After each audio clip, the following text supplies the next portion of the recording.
car à la fin, un certificat de confirmation leur sera délivré. Un certificat qui déterminera si la morphologie de l'animal est bien conforme au type de sa race. Le but, encadrer la reproduction et perpétuer la race dans son aspect physique. Œil un peu clair, un peu rond. Correct. Nous avons des éleveurs de chiens de race ici sur le territoire. De présenter les chiens qu'ils produisent dans leur élevage à l'appréciation d'un juge qui vient de métropole, afin de voir les qualités, mais aussi, hélas, là, des fois, les défauts que peuvent présenter leurs chiens afin d'améliorer leur élevage. Et des élevages de chiens de race, il y en a 3 reconnus ici en Polynésie. Hiro est éleveur depuis 6 ans. Il compte une vingtaine de bergers allemands malinois. Chacun d'entre eux lui a coûté près d'1 million après chaque importation. Élever des bergers allemands ici à Tahiti, c'est facile? C'est facile et c'est pas facile.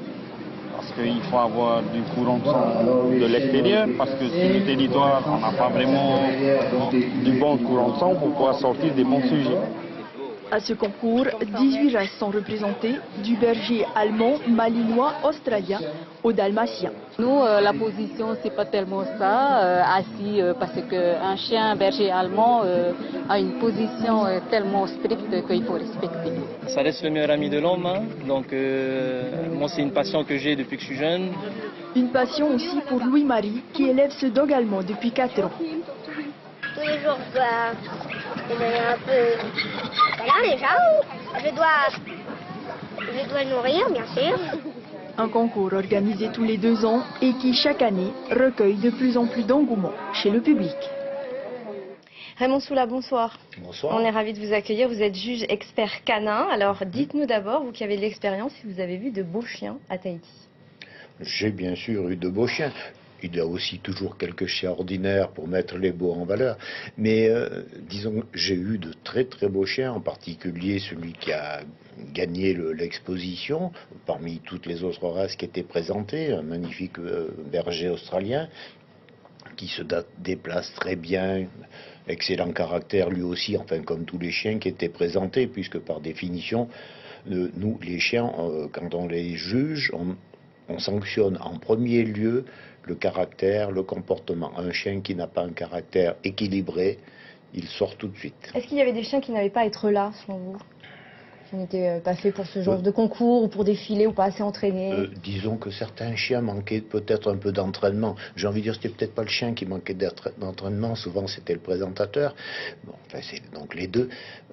C'est vrai que beaucoup de chiens étaient présentés assez nature, alors qu'on est habitué en métropole de voir des chiens peut-être un peu trop sophistiqués, des maîtres un peu trop professionnels aussi. Donc justement, en dehors du critère du caractère, quels sont les autres critères sur lesquels vous appuyez? Alors, pour chaque race, donc il y a le standard de la race qui écrit comment doit être le chien, c'est-à-dire qu'on tient compte de la couleur des yeux, de l'implantation des dents, de la couleur des lèvres, des muqueuses, de la qualité du poil bien sûr, la construction. C'est très spécifique, hein, il y a vraiment plusieurs catégories.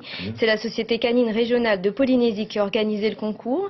Est-ce qu'elle s'est bien débrouillée? Est-ce que Tahiti a de l'avenir dans ce secteur, dans ce type de concours? Bien sûr, puis avec de la bonne volonté, et ça l'équipe organisatrice n'en manque pas, mais avec de la bonne volonté, ils doivent arriver à faire quelque chose de très bien, et je l'espère pour eux, avoir dans les années qui viennent, d'avoir un petit peu plus de chiens pour qu'ils puissent ce soit un peu plus intéressant pour eux, pour vraiment rentabiliser leur investissement, investissement qu'ils font gratuitement bien sûr, c'est du bénévolat, il faut le souligner, pour tous d'ailleurs, hein, pour le juge aussi.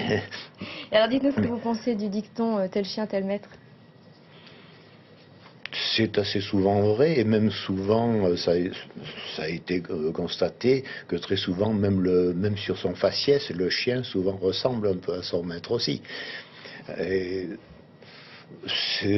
c'est vrai aussi qu'un chien, sur son comportement, sur son caractère, là c'est vraiment tel chien, tel maître. Parce qu'avec un maître posé, un maître qui est sain, et puis qui ne dit pas un jour c'est blanc, puis le lendemain ça pourrait être gris ou ça pourrait être noir, le maître qui est bien dans sa tête, qui conduit toujours son chien de façon saine, le chien automatiquement est sain, et il n'y a pas de race dangereuse avec un maître qui qui est sain. Raymond Sola, merci beaucoup d'avoir accepté notre invitation ce soir. Je vous remercie. Beaucoup de monde, comme d'habitude, au foulée du front de mer organisé par la Gendarmerie nationale pour venir en aide aux enfants en difficulté ou atteints de maladies.